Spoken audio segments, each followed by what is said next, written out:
네, 대응하기 어려운 문제들을 시원하게 해결해 드리는 문제적 섹터의 이수연입니다. 자, 오늘은 YS 파트너스 이각은 대표 함께 하겠습니다. 어서 오세요. 네, 안녕하세요. 네, 대표님. 오늘 시장 강합니다. 외국인 수급도 많이 회복되고 있고요. 오늘 저희가 다뤄볼 첫 번째 섹터부터 함께 만나보시죠. 네, 오늘 저희가 첫 번째로 다뤄볼 섹터 이야기는 바로 원전에 대한 이야기입니다. 이 96 계약 논란에 급락했던 원전주가 단기 해프닝이었다는 해석에도 주가 회복에 어려움을 겪고 있습니다. 미국 내 신규 원전 착공 기대감과 웨스팅하우스와의 합작 법인 모멘텀까지 상승 재료가 충분해 보이는데요. 각국 에너지 정책 관계자들이 잇따라 두산 에너빌리티의 본사를 방문했다라는 소식에도 주가는 잠잠합니다. 오히려 기회일까요? 체크해보시죠. 자, 사실 이 원전 섹터가 주가 측면에서 좀 스크래치를 겪었었는데 웨스팅하우스도 기술력 때문에 우리나라가 꼭 필요한 상황이라고 알고 있습니다. 그렇게 된다면 미국 진출이 얼마나 가시성 있는 이야기인지 대표님 어떻게 생각하십니까? 네, 일단 지금 2주 전에 이제 갑작스럽게 알려진 그 계약의 이면 합의 내용이 이제 알려지면서 시장에서 굉장히 이제 조금 혼란을 많이 겪고 있습니다. 특히 이제 어느 정도 기술적인 뭐 비용, 특허적인 비용을 지불하는 거는 그냥 오케이 한다 치더라도 미국 내에 진입하는 어느 정도의 그 허들이 걸렸다는 점에서 이제 시장이 굉장히 충격을 좀 받았다라고 볼 수 있을 것 같고요. 실제로 이제 웨스팅하우스 같은 경우에는 미국 내에서 굉장히 강력한 시장 지배력을 가지고 있습니다. 전체 미국에서 지금 현재 93기 정도의 그 원자력과 가동 중인데 그 중에서 57기가 웨스팅하우스가 직접 건설했거나 그 관련된 기업들이 건설을 해서 지금 가동 중에 있고요. 그리고 국내에 있는 그 고리 원전 1호기 같은 경우에도 웨스팅하우스 기술을 기반으로 건설을 했습니다. 그래서 전반적으로 웨스팅하우스가 국내외적으로 미친 영향이 굉장히 크다라고 볼 수 있는 것 같고요.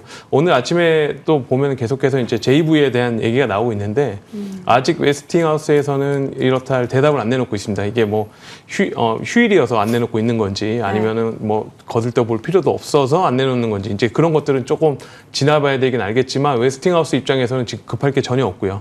지금 웨스팅하우스의 이런 논란을 가지고도 우리나라 업체들이 만약에 미국을 진출할 수 있으려면 웨스팅하우스 쪽으로 수주가 엄청나게 몰아쳐서 더 이상 자기네들이 감당할 수 없는 수준까지 수주를 받게 되면 이제 할 수 없이 손을 내미는 현재로서는 그런 상황입니다. 만약에 이제 JV를 설립해서 어느 정도 이제 우리나라의 그 한수원과 웨스팅하우스 간에 이제 서로 이제 계약을 체결하지 않는 한은 현재 상황으로는 좀 그렇다라고 볼 수 있을 것 같고요. 이런 부분들은 근데 지금 미국 자체가 원자력에 굉장히 공격적으로 투자를 하고 있고 네. 뭐 트럼프 얘기로는 뭐 2035년까지 지금 현재 100기가와트를 300기가와트까지 이렇게 3배 정도 늘린다라고 얘기를 하고 있기 때문에 이런 부분들은 어쩔 수 없이 대세다라고 본다면 웨스팅하우스도 조만간에 어느 정도 뭐 대답을 하지 않을까라고 보고 있고요.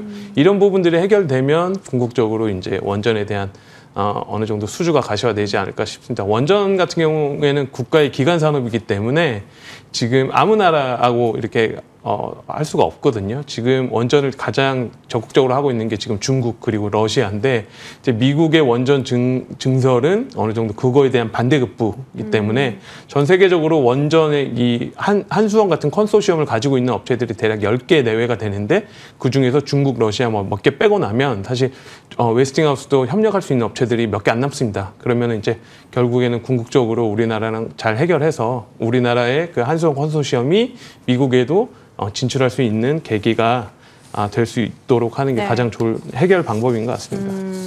컨소시엄이라든지 웨스팅하우스 측의 답변을 우리가 좀 빠른 시일 내에 받아보면 더욱더 모멘텀이 가시화될 것이다라고 언급해 주셨고 그렇게 된다면 사실 가장 큰 수혜는 두산 에너빌리티가 받아갈 것으로 다들 예상을 하고 있는데요. 뭐 이쪽 한수원 이야기뿐만이 아니라 SMR 분야에서도 사실 두산 에너빌리티가 가장 실적이 잘 찍힐 만한 종목이잖아요.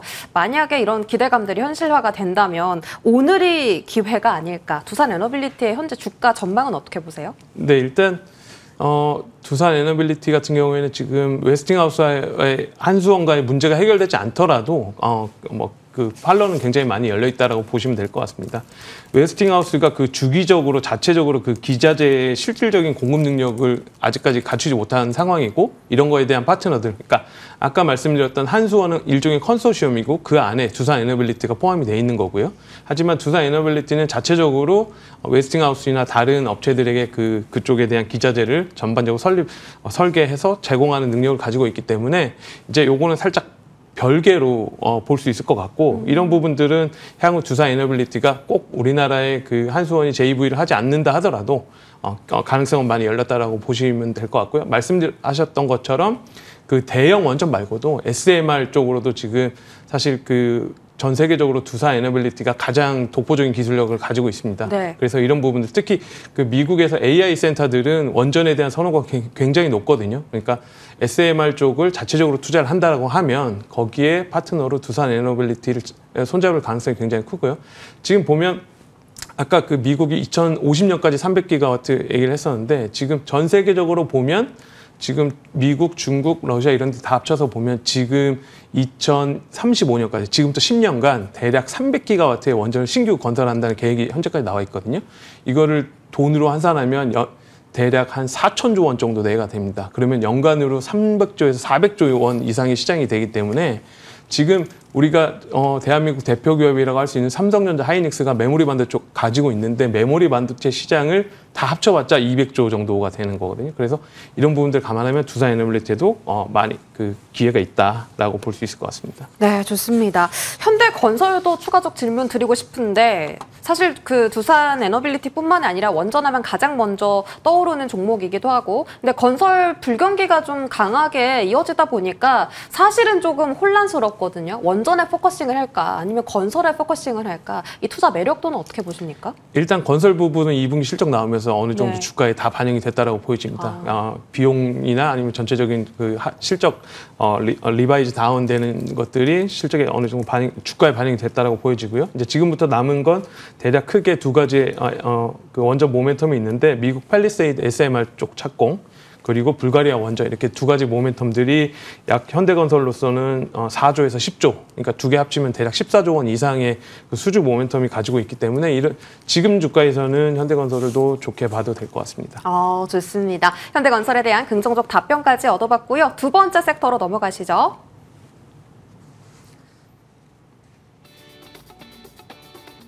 네, 저희가 알아볼 두 번째 섹터는 바로 디스플레이 쪽입니다. 애플이 오는 9일 아이폰 17 시리즈를 공개할 예정인 가운데 국내 부품사의 수혜가 기대되고 있습니다. 아이폰에 장착되는 카메라와 디스플레이가 업그레이드될 예정이라는 소식이 전해진 가운데 관련주들은 이미 기대감에 8월 한 차례 급등한 바 있습니다. 출시 이후에도 재료 소멸이 아닌 추세 상승을 이어갈 수 있을까요?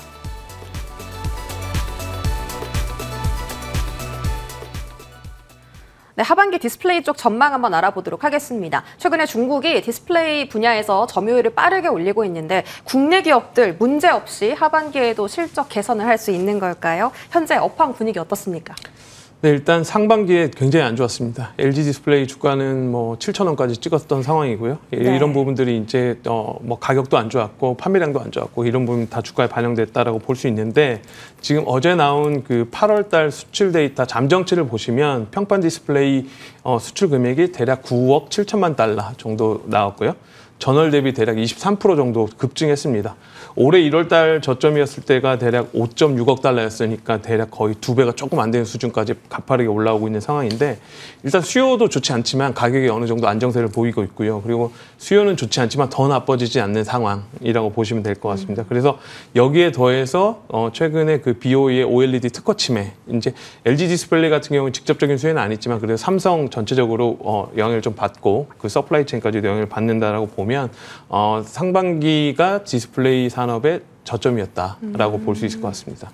좋은 소식이네요. 하반기에는 올라갈 일만 남았다. 이렇게 좀 들리는데 아이폰 17 출시가 임박한 만큼 디스플레이주 주가에 대해서도 이야기를 나눠봅시다. 카메라하고 디스플레이가 업그레이드 된다고 해서 사실은 2달 전부터 수혜주들이 빠르게 좀 바닥에서 올라왔거든요. 주가 전망은 어떻게 보세요? 근데 사실 이번에는 아이폰 17보다는 18 네. 쪽에 관련된 그 서플라이 체인들이 더 세게 반응했고요. 보통 통상적으로 아이폰 신제품이 나온다라고 보면 LG LG이노텍 주가가 가장 먼저 움직였었는데 올해는 이제 LG이노텍보다는 그 관련된 폴더블, 그러니까 올해 제품이 아니지만 내년에 나올 제품이 있지만 폴더블 관련한 제품들의 서플라이 체인들이 되게 주가가 좋았다라고 볼 수 있을 것 같습니다. 특히 과거의 그 신제품 사이클들을 보면 그 새로운 뭔가 하드웨어 변화가 있었을 때 대략 그 제품이 나오기 12개월 전부터 주가가 본격적으로 반영을 했다는 거 감안하면 지금 정도에서는 아이폰 17 서플라이 체인이 아니라 내년에 나올 제품들에 대한 서플라이 체인을 본격적으로 조금 가져가야 되지 않나라고 보고 있습니다. 17이 아니라 이제 접히는 아이폰 말씀하시는 거죠. 폴더블 아이폰에 대한 종목들 지금부터 관심 가져야 된다라고 하셨습니다. 그렇다면 디스플레이나 폴더블 안에서의 좀 눈여겨보시는 주요 종목들 한번 살펴볼까요? 주가 측면에서 어떤 종목이 좀 접근하기 좋을까요? 네, 일단 저희는 그 전체적으로 디스플레이는 아까 말씀드린 수출 금액과 그 주가가 거의 궤를 같이 하고 있는 상황이었고, 그리고 이제 모멘텀이 있는 종목들 위주로 보는, 특히 이제 방금 말씀드렸던 것처럼 폴더블 기준으로 좀 봐야 되지 않나라고 보고 있습니다. 전체적으로 시장에서는 KH바텍, 파이넴텍, 세경하이텍 다양한 종목들을 보고 있는데 저희는 그 중에서도 특히 덕산 네오룩스를 가장 원픽으로 보고 있습니다. 그러면은 덕산 네오룩스를 원픽으로 꼽아 주셨는데 지금 원전하고 디스플레이 포함해서 지금 탑픽을 덕산 네오룩스라고 꼽아 주신 것 같습니다. 조금 더 주가적으로 설명을 해 주실까요? 네, 다양한 테마주들이 많이 있지만 그 중에서도 이제 덕산 네오룩스 같은 경우에는 펀더멘털을 어느 정도 받쳐준다라는 점이고요. 그리고 방금 말씀드렸던 그런 기업들보다 훨씬 더 실적 안정성이 굉장히 높습니다. 그래서 그런 부분들에서 국내 폴더블 폰 그 테마 중에서 가장 실적 펀더멘털이 뒷받침되고 거기에 더하기 일단 기술력 자체가 독보적이다. 그래서 그 덕산 네오룩스가 삼성 디스플레이에 납품을 하고 삼성 디스플레이가 애플에 납품하는 그 구조인데 그 내에서도 시장 점유율을 7, 80% 높게 가져가면서 내년에 만약에 나오게 되는 애플의 폴더블 폰에 대한 직접적인 수혜, 그리고 BOE 그 특허 침해 관련해서도 직접적인 수혜를 받을 수 있기 때문에 모멘텀을 두 개나 가지고 있다라고 보고 있고요. 이런 부분들이 감안해서 올해 실적은 영업이익 기준으로 대략 700억이 조금 안 돼서 전년 동기 대비 33% 정도 증가할 것 같고요. 내년에도 이제 이런 부분들이 다 반영되면 영업이익이 대략 950억, 50%가 조금 안 되는 그 정도의 높은 성장률을 보인다라고 볼 수 있을 것 같습니다. 올해 기준으로 실적은 PL 14배, 그리고 내년 기준으로는 10배 가 좀 안 되기 때문에 이런 부분들이 실적 그로스를 감안한다 하더라도 시장의 기대치보다 훨씬 더 많은 주가 수익률을 올릴 수 있지 않을까라고 보고 있습니다. 네, 좋습니다. 덕산 네오룩스 목표 주가는 혹시 어디까지 바라볼까요? 네, 목표 주가는 55,000원 정도 보고 있고요. 손절가는 42,000원 정도로 대응하시면 될 것 같습니다. 네, 좋습니다. 자, 가격 전략까지 받아봤고 원익 IPS도 저희 빠르게 AS 체크 받아봅시다. 7월 30일에 공략했는데 벌써 30%까지 상승률을 끌어올렸고 8월 20일 고점 터치 나오고 나서 지금은 한 차례 쉬어가는 중입니다. 여기서 추가 매수를 해야 될지 아니면 조금 더 바라봐야 될지 궁금한데 앞으로의 주가 향방은 어떻게 보세요? 네, 일단 아무래도 삼성전자의 그 오스틴팹 투자에 가장 직접적인 수혜를 받고 있기 때문에 원익 IPS가 시장에서 당연히 돋보일 수밖에 없고요. 지금 아무래도 이제 알리바바발 그 GPU 쇼크가 있기 때문에 며칠 조정은 받고 있는 것 같습니다만 장기적으로 삼성전자의 그 올해 말부터 이제 본격적으로 그 공장에 장비가 투입될 걸로 보여지는데 이제 그렇게 된다라고 보면 대략 두세 달 전부터 이제 발주가 나오기 시작할 겁니다. 그러면 9월, 10월 중에 이제 발주가 나오기 시작할 텐데 이런 부분들에는 또 한 번 주가 상승 모멘텀으로 기여하지 않을까라고 보고 있습니다. 그래서 단기적으로 조금 급증했기 때문에 막 쫓아가는 것보다는 조정 시에 적극적으로 대응해 볼 만하다라고 보고 있습니다. 좋습니다. 원익 IPS도 계속 좀 긍정적으로 바라보면 좋을 것 같고요. 오늘 전반적인 섹터와 종목에 대한 정리 도와주셨습니다. 이갈근 YS 파트너스 대표와 함께했습니다. 고맙습니다. 네, 지금 지수 상황은요. 오전 대비해서 오후장에 조금 더 탄력이 있는 모습입니다. 외국인 수급이 선물해서 1조 원 가까이 들어오고 있는 만큼 오늘 마감장까지 여러분 끝까지 성공 투자하시기 바라겠습니다. 여러 가지 섹터에서 오늘 좀 수익 나는 날이셨으면 좋겠고요. 저희 성공 마감 전략 1부 마치고 2부로 잠시 뒤에 돌아오겠습니다. 채널 고정 부탁드립니다. 고맙습니다.